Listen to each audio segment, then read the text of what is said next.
Your house is worth whatever it's worth, right? Whoever sells it. Wrong. I'm Charlie. Welcome to Moving Home with Charlie, and thank you for coming. Charlie Landing grew up in Sussex, is the founder of Best Agent and presenter of Moving Home with Charlie. If you want to find one of these guys, look out for those compassionate professionals. All estate agents are not the same. So Charlie, what would be your advice for people interested in buying new builds right now? Don't overpay. Do buy, but don't overpay. That's why I say disregard the guff. Read into the numbers and look, and it's buried. The bad news is buried in the small print, okay? Good evening, everyone. Welcome to the Property Press Awards. They may or may not be telling the truth, but you should form your own view. Get out and view, get out and view, get out and view. You cannot be in a position to make offers and have no offers accepted if you're not viewing. So be out there viewing. Pay attention to the back of the class. If you've not been watching my videos, I did one just a couple of days ago. Disregard the guff. Good evening, everybody, and welcome to my hotel room, somewhere in deepest, darkest Essex, where I will be slurping this evening, but not tea. It's going to be slurping from my existing pint of Guinness, which apparently I'm told I'm lucky to have because there was a massive Guinness heist recently, like 35,000 pints of Guinness stolen. Anyway, a couple of interesting things have happened today. In this video, I'm going to go into the breakdown of Best Agent's asking price index and what we can learn from it about what's happening in the market and what we can't as well, and touch on possibly the Bank of England mortgage data as well. But I want to start with this. I put a post up on X today, and I'll just show you what I'll put it up on the screen so you can see what it says. It was a fictional quote. We don't trust estate agents, except when they tell us our home is worth 25% more than it really is. Then we trust them completely with the sale of our home, and we trust them so much that we sign a 6-month sole agency and high fee agreement. Now, this has upset a few people, and I've had a few defensive comments from sellers going, it's not our fault, it's estate agents. And there is some truth that it's not actually estate agents as much as it is house price indices, which is the purpose of this video. I posted on YouTube as well as a post, and someone on YouTube commented and said, maybe agents shouldn't be overvaluing properties to ensure homeowners, hang on a second so you can see it, go with them for the sale of their property. That's a fair point, but if they didn't, then the homeowners wouldn't go with them and those agents would lose that business. That's what happens. This channel has a real negative attitude towards sellers. No, that's not true. It's not true. I want to help sellers. I want to help all the sellers who are sitting on the market waiting for that one buyer who's never going to come because they have been convinced of the value of their property, but they've been convinced of it with baseless, unverifiable guff. And the conversations I've had today, I've been with an agent today who I'm advising and who's made the decision to never overvalue again, in fact, to never even do valuations again, and to win their business with a different approach. And a conversation that agent had today with a seller backs this up. And it's an interesting situation. Let me just finish this seller's comment. So most sellers are not greedy. Most sellers are not greedy money bags telling agents what their property is worth. Maybe not most, but some definitely are. Those that are will sit on the market with an unsold property or change agents many times trying to get what they demand. The majority rely on agents to tell them what their property is worth. No, it's not. It's the other way around. The minority trust agents to tell what their property is worth. The majority sit there believing their house is worth more. And then have to find a home among a sea of similarly overvalued properties. Yes, that's true. Most are happy to budge to what is an agreeable price to make a sale. Sellers don't claim to be property experts. Many are clueless. Okay. Yes, that's true. Let's get this data up on screen.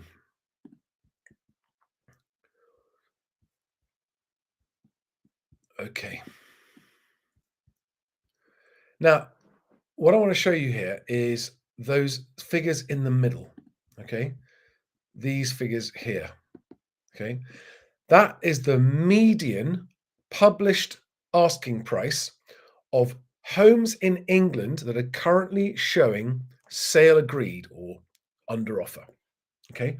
And that has dropped £15,000 since I last showed you Best Agents data not long ago in this video here, where it was £315,000. I don't know if you can see that, but it was £315,000. That video was the £35,000 price gap.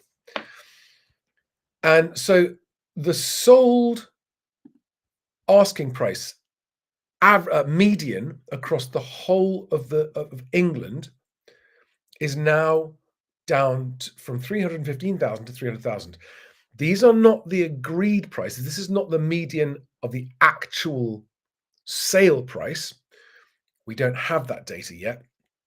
This is the median of the published asking prices, okay, of those properties showing as sold. Now, they are down nearly 5% since our last readout.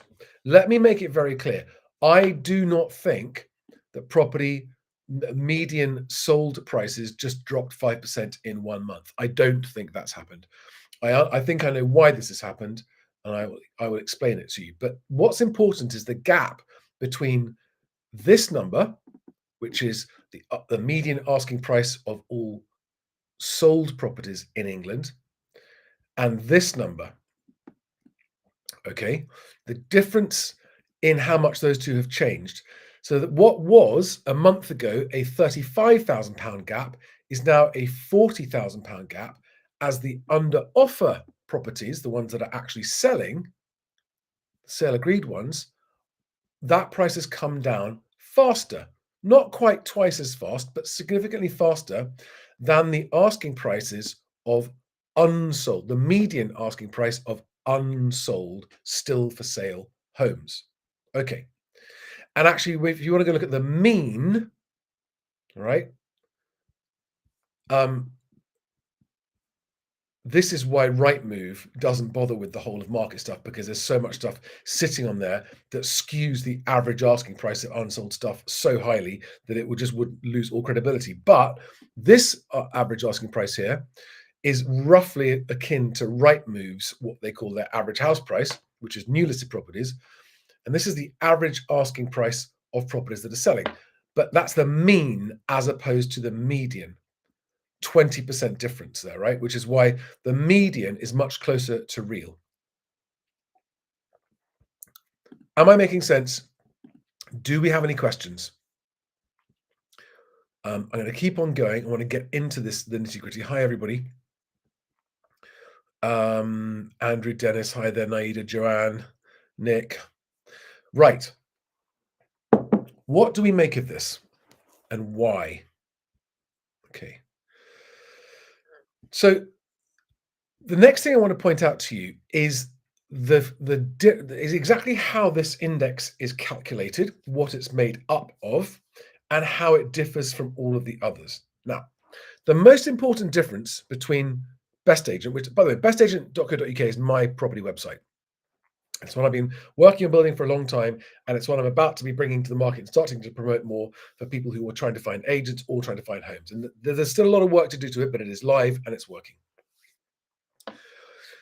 The most important thing to understand is that this is the only index of all available house price indices that includes 100% of all of the available homes for sale that we can find in England and Wales. Now, this is just England.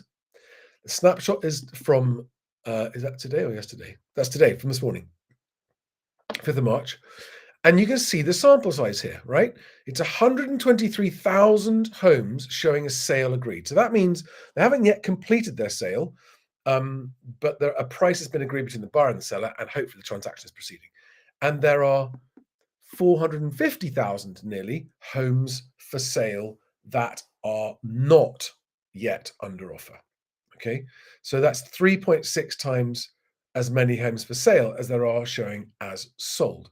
And bear in mind that the average time that these ones continue to show for is 5 months. That's the average time.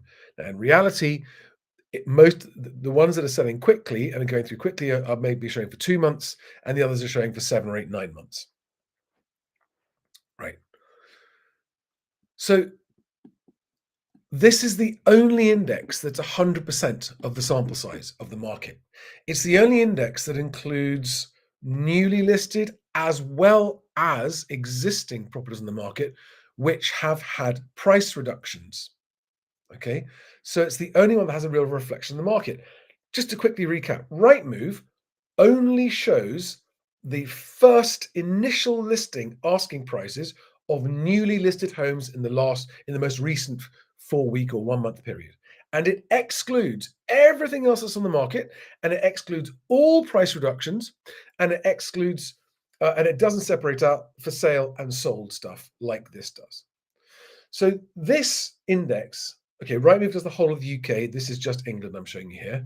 But this index is arguably much more transparent and a much truer sample of what's actually happening, because Rightmove's index just shows you all the brand new stuff coming to market, whether it sells or not, whether it gets reduced or not, and it excludes everything else. This includes everything, but it separates it out between what's selling and what's not. And so you can see that the most relevant line is this line here, what's selling. Now, what is actually happening out there? What can we glean from this? Okay, so the reason that there's this disproportionately large increase compared to a month ago in the number of homes is because we've been doing a bit of a purge and refresh of all the data. And I think that's what's caused this abnormally large movement in 1 month here. I think what's happening is actually that 4.8% reduction has been happening over a few months, not in just 1 month. Okay. But the median sold price had been sticking around £315,000 for a long time. So there's a significant reduction. Now, exactly since when it's come down from 315,000 to 300,000, I can't tell you. I don't know. But whether or not that figure, the drop percentage, is accurate, this figure is accurate, right? As is this one, right? The median asking prices of unsold stuff and sold stuff. Now, it doesn't matter what the actual number is. It only matters what the movement is, because this is, again, it's a national average for England, and that doesn't help you in one particular place. We haven't broken it down by property type yet, etc. But so let me tell you now about the conversation I had with agents today. So they were London agents, and the first thing I came away from them with was they said that the flat market is dead. They said there's so much on the market, so many flats on the market, and they're just not shifting. And they weren't talking about their own stock, they were talking about all the other agent stock as well. That there seems to be a real lack of interest and declining amount of interest in flats, mostly because of the leasehold situation and service charge situation, and people are starting to wake up that they're really just not a good investment. And the other conversation I had with them, which comes back to this and why this channel is not negative about sellers. What I'm trying to do is to get sellers to check their own confirmation bias. And let me tell you about the story today, right? So the conversation I had with these guys today, let me just close that down. They were talking me through individually the conversations they've been having with the sellers of the properties that they're bringing to market. And basically, this is an agent who is paying me to consult to them about how, because they were losing the battle against Foxtons and Dexters for overvaluing. They were going in against Foxtons and Dexters, reluctantly having to throw out random numbers that made it sound like they were in the same ballpark as Foxtons and Dexters. And they were winning some, but then they couldn't sell it because it was all too overpriced. So they called me in and they said, can you help us fix this? And that's what I've been doing. And their approach now is they don't do a valuation. They come round to people's homes and talk to them about their approach for getting the best market price. They follow my advice to agents, which is to talk process, not prices. Because when you list an overpriced house, it's going to cost you money as an agent. It's going to take ages to sell. It's going to make you look bad, and you're going to let your client down. But they're having challenges because of how many sellers have had their expectations set by the gross overvaluing of the Foxtons and Dexters and other agents doing the same thing. And the story they told me today was about a disconnect in a seller's mind where the seller listened logically to the process about, okay, we bring it to the market at a very precise launch price that makes it look better value than other comparable properties, but isn't too low. The objective being to get as many viewings as possible in the first 2 weeks, so we quickly discover what it's really worth. And the launch price goes out of the window as all the people who come around and look start bidding against each other. And it's working so well. I mean, one of the properties they listed most recently, they've got 16 viewings booked in the first week. Out of 16 viewings, they may well get 8 genuine interest and then 4 of them offering. And the seller will be able to pick from 4 offers, and 4 properly qualified competing bidders bidding against each other on a home is going to find the best market price very quickly. So they were explaining this process to one of their potential new sellers. And the seller listened to the whole process and went, that's great. Sounds fantastic. We understand. We get it. We get it. We get it. We get it. The market dictates the price. You're going to do this so that you get lots of sellers around, lots of buyers around, people through the door, competing with each other. We find out the best price for the house. Great. So they went through the process and they got the instruction without putting a number on it. So we're going to show it to some people off market first without mentioning a price. People who were looking at similar properties, people who are already on our books looking at similar properties, and see what they say.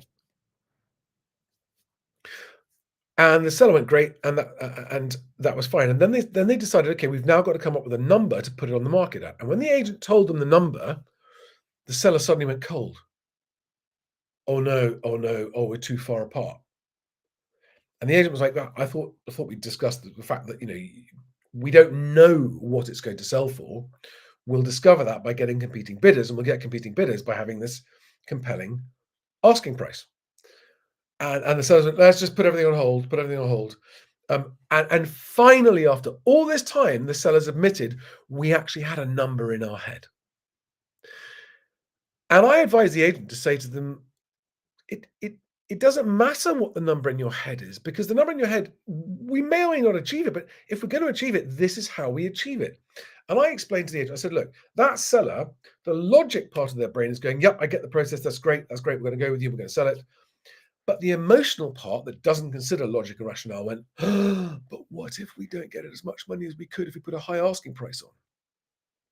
And this is symptomatic of the whole market. And what happens when Foxtons and Dexters go out there knowingly overvaluing everything, which is why they don't sell 3/4 of what they list, is that they are going around setting expectations. And then those expectations are reinforced by the ONS, overstating yearly house price growth, which it's done.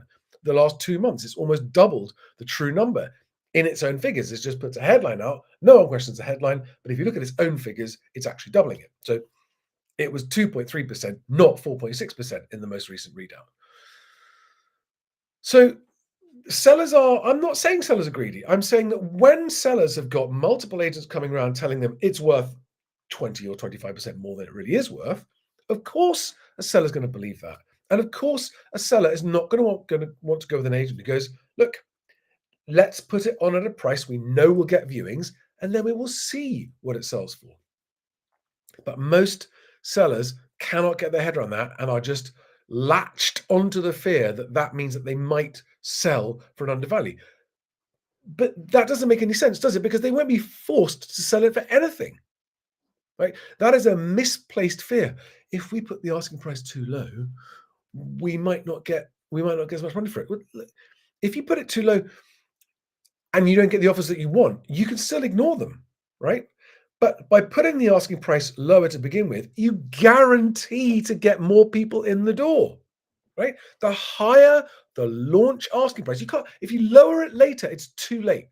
You just look greedy and foolish. If you put it on higher and you test the market or fly a kite or any of those other stupid phrases that only really shit estate agents use, and then have to lower the price, there is data from Rightmove themselves explaining how that means you are now, I think it's 60% less likely to sell at all, and you're going to sell over, it's going to take you much longer to sell, and you're going to sell for a lower price. The hard data is there to prove that, but sellers who don't understand how the market works just latch onto, we must put the asking price at the price that we think we want to get, and if we don't, we might sell, because they don't understand the process.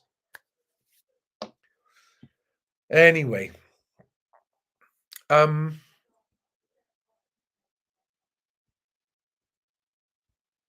do we have any questions from you guys? I haven't got the screenshots ready. Actually, what I'll do is I'll pull up my tweet that I had with the data on this. I want to talk you through also the Bank of England. Here we are. So let's just get this up on the screen.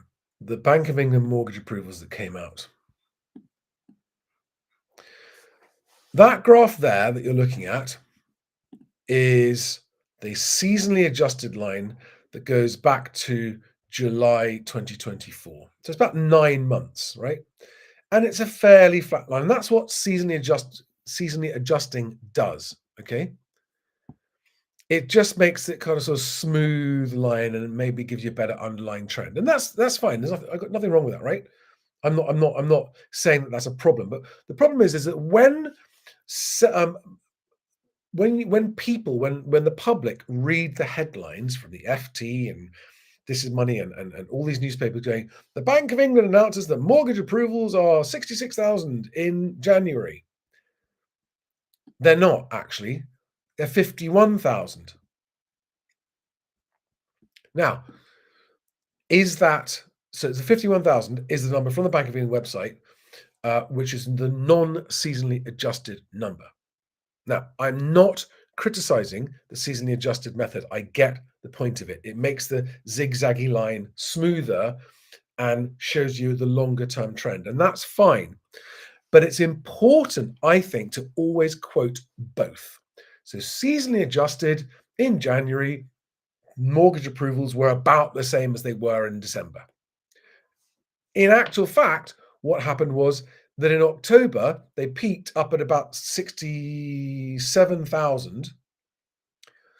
And if you remember what happened in October, Rachel Reeves' disastrous budget, and then they just fell off a cliff.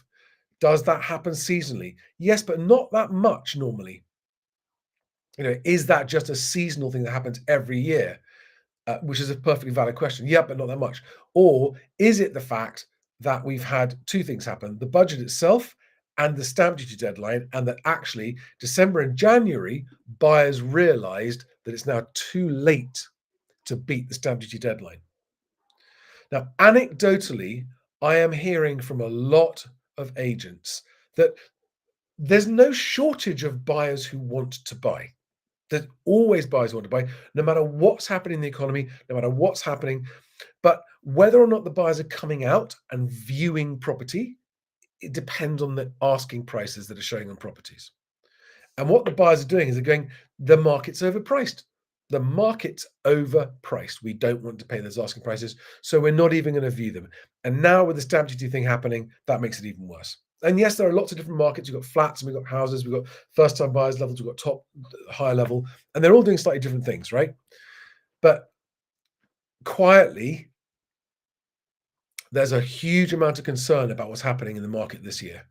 Not just in sales, but in lettings as well, because of the Renters' Rights Bill. This morning, there was a story out about, actually, let me get the story up. I'll show you.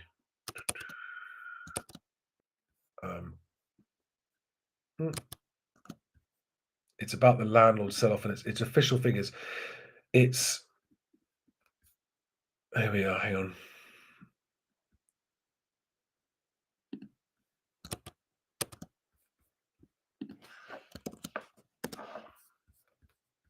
Here we are.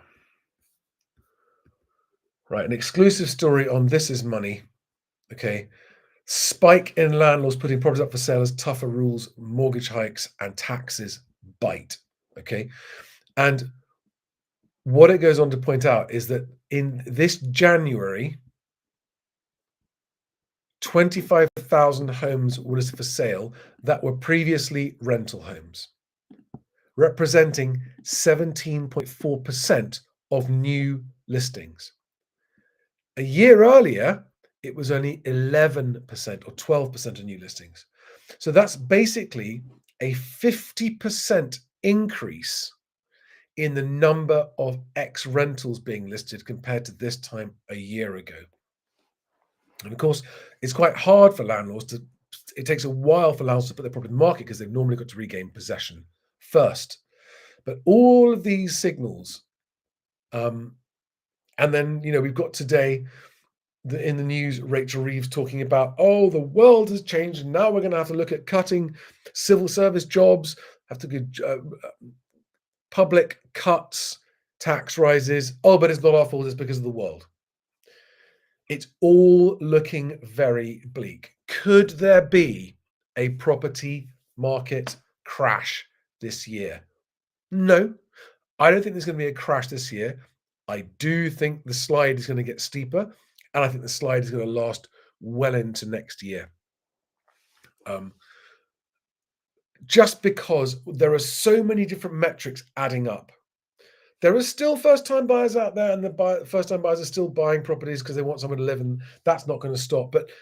But there are too many things, and as well as the ONS covering up its massive price drop, which it published but didn't shout about the fact that it's lowered the UK average house price by £22,000 overnight, which is about an 8% drop on what it said it was. But no one talked about that. No one talked about it. I didn't see a single newspaper article talking about it.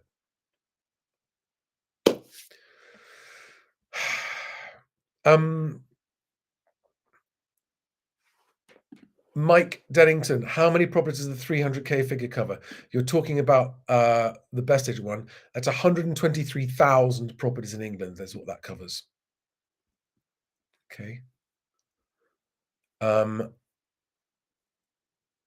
Looking for questions now. Sam Baker says 3 bids at the Lisa limit, 450,000 on separate London flats. Rejected. At what point do I suck it up and lose £4,000 from my savings to get a place?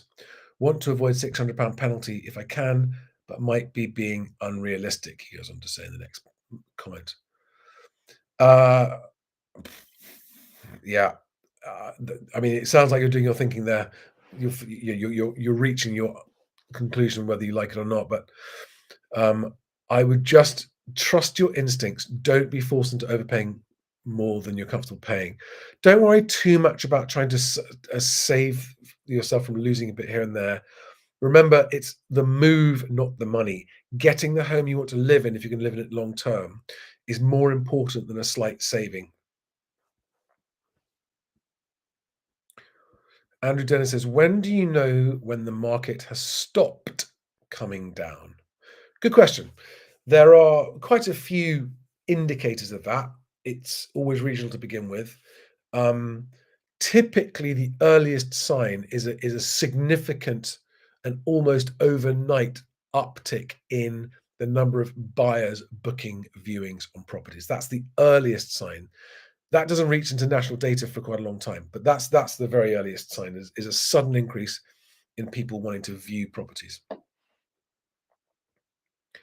Nick Jones says, I think some areas are doing remarkable, but more areas are dropping like a lead balloon. Yep, I'm hearing there are some places that it's holding up fine. There are plenty of first-time buyers. There's lots of competition, especially first-time buyers competing with downsizers. That's happening, but there are places where there's just not much happening.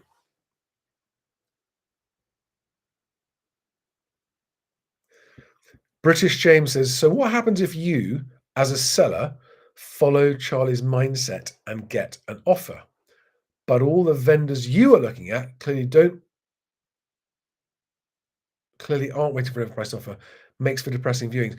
Are you talking about if you're selling and buying, British James? So typically what happens, and this is a great question actually, you reminded me of a point I wanted to make.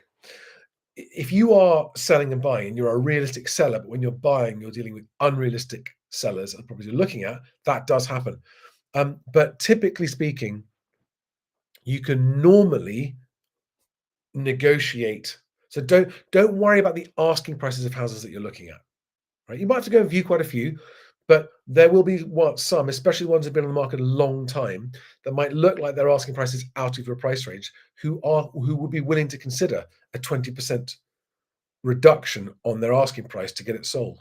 You've just got to be out there viewing, and you've got to be out there viewing with an offer in your pocket for your property as a seller.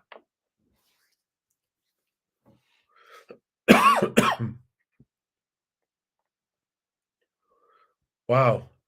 British James says, this was us in the fallout of the credit crunch, compromised on a purchase which we have regretted ever since. Oh, sorry to hear that. But this is the message I'm trying to get out there to buyers. You know, you can go wrong with property. No one in the industry except me says it. I want everyone to buy a home, but you can go wrong with it.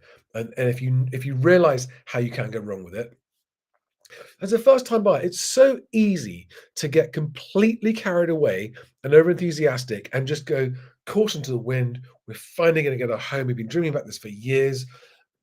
Rose tinted spectacles on. Let's just get our home. Which is why I often say buy in haste and repent at leisure.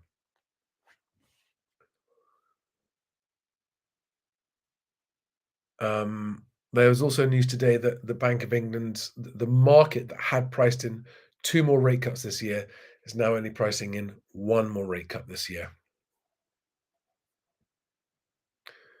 Andrew Dennis says, what's a crash, what's a slide? A crash is when buying interest kind of dries up almost overnight, relatively speaking. In a very short space of time, the buyer interest disappears, or too many sellers and lots of sellers start dropping their prices really fast. Actually, they're quite rare. It's always more of a slide. It just in the rear view mirror, it looks like a crash because of how far prices eventually came down. I think we're in a slide. I think the slide is at different gradients depending on where you are in the country and depending on what level you are of the market. But even with the ONS figures showing that the average UK house price has gone up 2.3%, that's still below CPIH 3.9%, which means that all house values overall are still coming down. Northern Ireland is definitely bucking that trend, but in the rest of the UK, they're coming down. Mike Dennington says, what's the agent's solution to the issue of certain other agents overpricing? They just basically, if you're going to compete with other overvaluing agents, you as an agent are forced to overvalue yourself. And you're fighting a losing battle. Because even if you win the instruction, you're not going to be able to sell it at that price.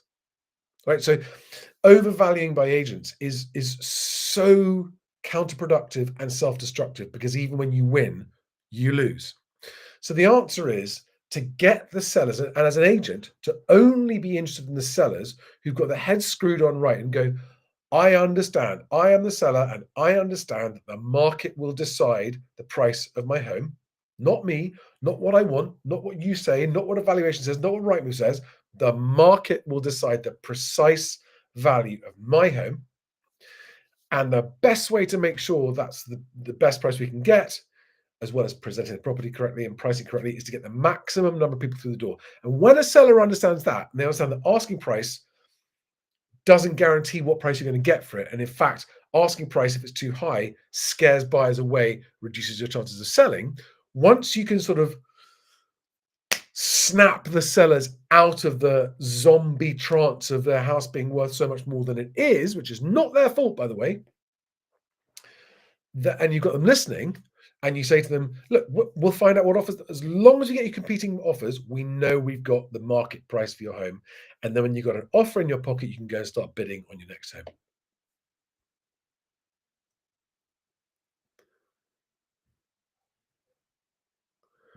Tom Rowland says, what do you think of 20CI data? Is it valid?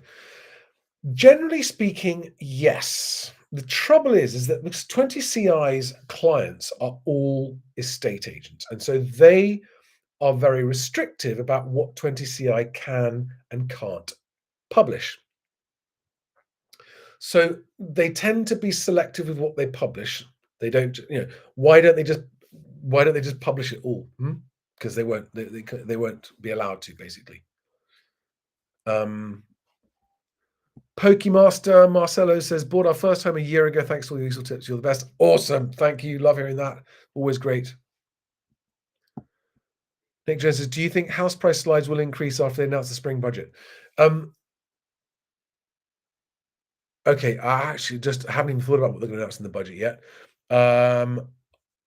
In a nutshell, my knee-jerk reaction to that question is yes, with the caveat that they may or may not announce housing market intervention.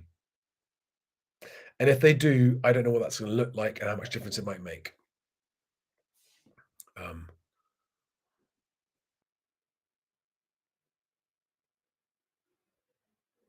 Carlos says, is there any chance the government could reverse the stamp duty changes if transactions fall off a cliff? If the government actually understood what would be better for the economy, they would scrap stamp duty on all homes, all first homes, people buying a home. If it's the home they're going to live in and it's their main home that they're living in, no one should pay stamp duty.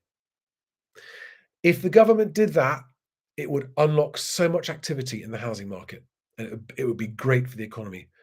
But the government have got their hands over their eyes and their ears, and they're just going la la la la la la la la la la la la. We're following some weird agenda from somewhere else we don't understand.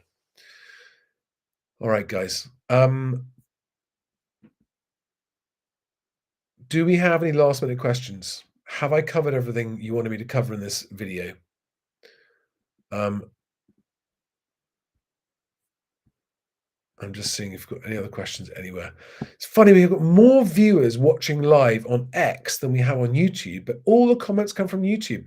Why don't you guys watching on X make more comments or questions? If you're watching on X and you have a question, please pop it in, put it in there now.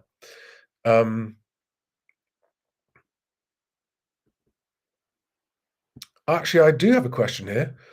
It just hasn't come through in the live chat. Mike on X. Let me just. He's talking about the best agent data. And he says, this is Mike 47W. Read the median figures. Doesn't it mainly show that cheaper properties are selling at a faster rate than the more expensive ones? No, that's not what it's showing. This data doesn't tell us anything about which properties are selling or which ones are selling faster. The way the median is worked out is it's almost like they line up all the houses in a row, side by side, starting with the lowest price one on this end, the highest price one on that end, and they just pick the one that's right in the middle, and the price of that one is the median, the one that's exactly the halfway point. Okay. It doesn't matter how fast they're selling or not selling. I don't think that's what it's doing at all. Do we have any other questions on X? That's a good question. I don't think so. Do we have any other questions in the live chat?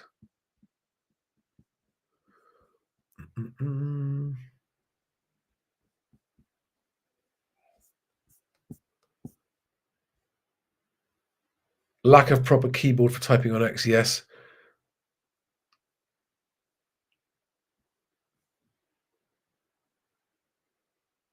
Oh, Tom on YouTube says, leaseholder stuck in an unmortgageable or unsellable flat. Should I pay additional stamp duty for an extra property, or should there be an exemption?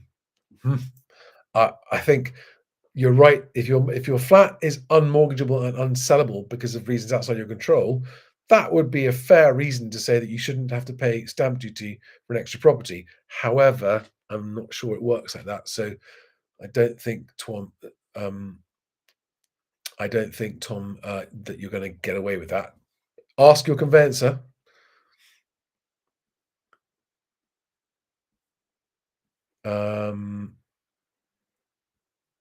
Oh, Chris Lever says, just switch from YouTube to X to say hi. No questions at the moment. Okay, cool. Here, okay, Radcliffe on X says, do you think average house prices will shift much up or down this year?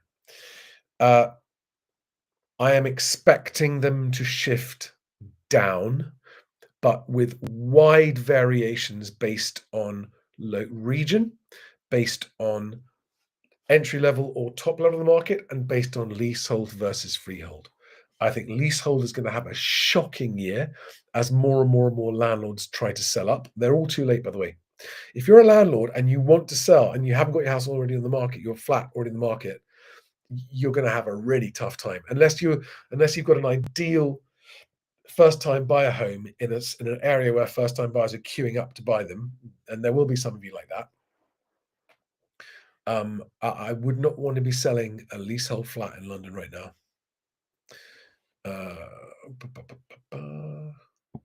Nick Jones says, would you consider product testers for BestAgent from experienced property professionals as volunteers? Absolutely, I would. Absolutely. And we're just about to start gearing up. There's some exciting stuff happening with BestAgent. By the way, if you are a seller and you haven't yet found an agent, please check out BestAgent for finding an agent, right? And if you do use BestAgent and you fill up this, you have the option of recording a personal video message that the agents who we send your information to will be able to see privately. They can't share it, it's private, but that is massively helpful in the process of the matchmaking between sellers and agents. So if you are a seller and you use BestAgent to find an agent, please do. It's free to use. Please record when you get the option to do so. Record a video message, just a very short one, saying, "Hi, we're selling because this. We want to move there. We've lived here for 5 years. Looking forward to hearing from you." That's all it needs to be. Just really simple, basic things, so that the agents who are getting your lead from BestAgent, from us, just get that instant sort of human touch about, oh, okay, it's a family. Oh, okay, it's a landlord. Oh, okay, whatever it might be, right?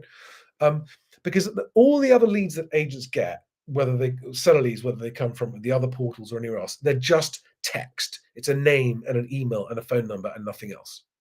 And there's no context. And that's why so many people are choosing the wrong agent for the wrong reasons.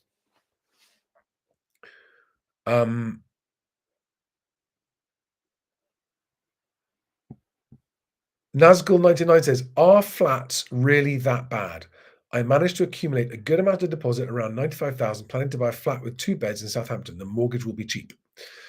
What do you mean the mortgage will be cheap? Do you mean the payments are going to be affordable? Yeah. Well, listen, what you've got to do is, for each individual different flat you're looking at, you've got to be very, very, very clear about the service charges, the management company, the time left on the lease, what the actual leasehold terms are.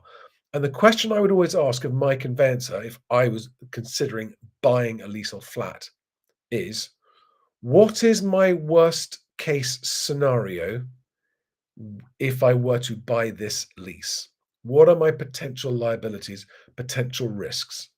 Please tell me what. Just, in other words, don't buy a leasehold flat hoping it's going to be okay. Buy a leasehold flat assuming the worst with service charges and everything else, and make your offer based on that. Sorry if you're selling a leasehold flat, it's not what you want to hear, I know, but this is the situation. By the way, for those of you, like, I feel your pain. Okay.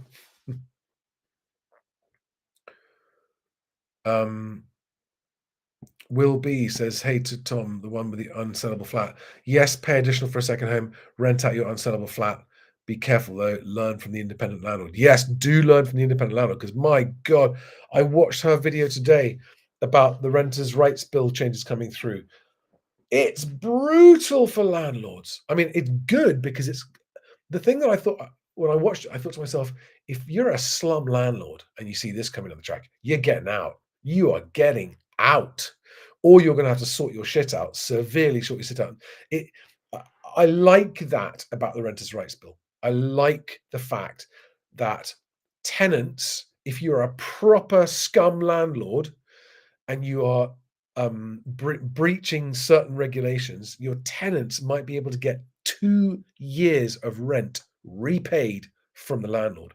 That, I like that, provided it isn't abusable, and provided it's only because the landlord's genuinely been scummy and slummy and bad.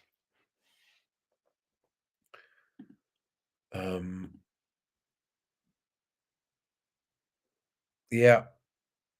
I mean, I would, for those of you looking at buying flats, I honestly think it's safer to find a flat that you can rent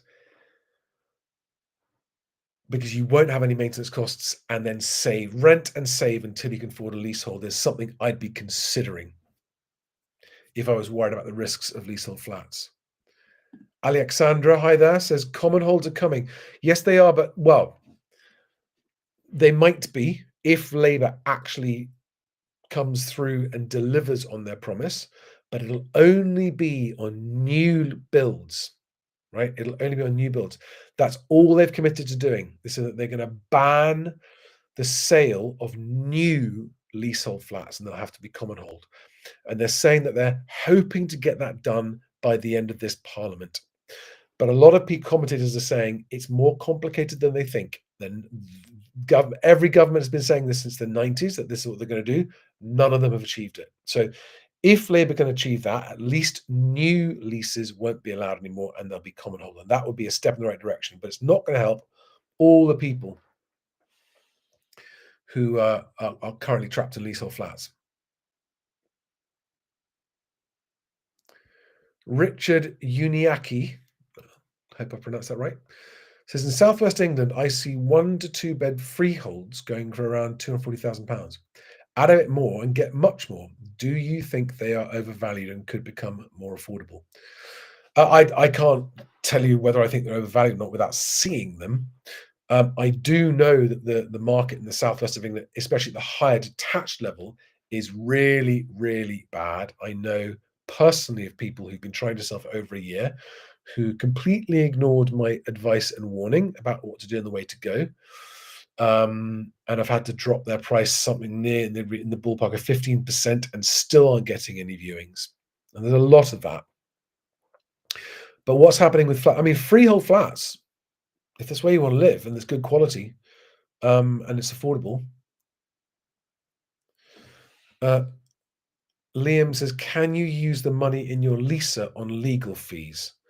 I'm not. I'm a moving guy, not a money guy. My assumption would be no, but I don't know. You need to check with your mortgage broker. If you've got money left over from your leaser you don't want to use on the deposit, but I'm pretty sure that the leaser rules are you can only use it for buying the property.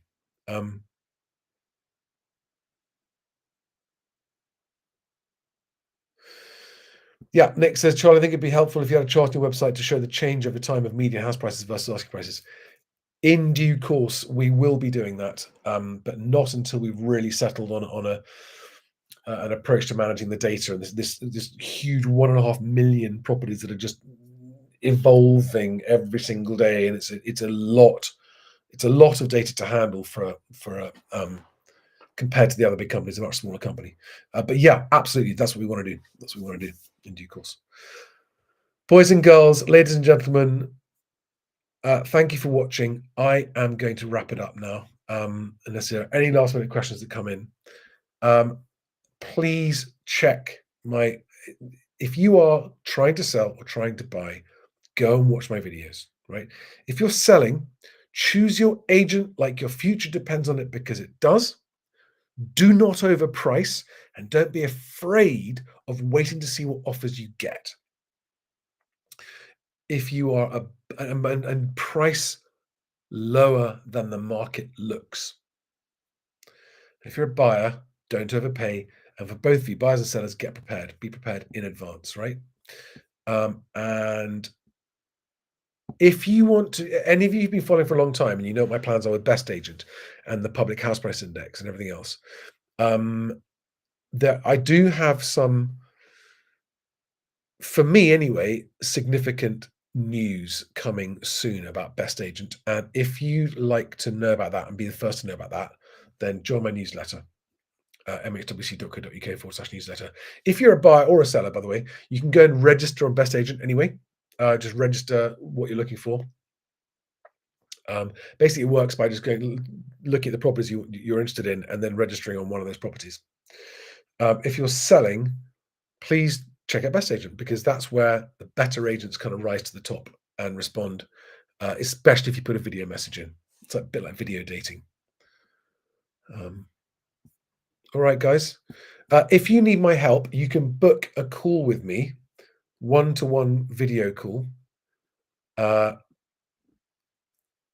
where is it? Buymeacoffee.com. Just going to get there. I can't find it. On my website, mhwc.co.uk, are links to everything, and there's also my link tree as well. But you can book half an hour or 1 hour one-to-one with me, or you can join the private live Q&A Movers Club. I owe you guys a live one of those sessions soon, by the way. And I'll be back soon with more guests. Next video will be on Friday for 5 Fact Friday. Have a great one, and I'll see you in the next one. Thanks, guys. Bye-bye.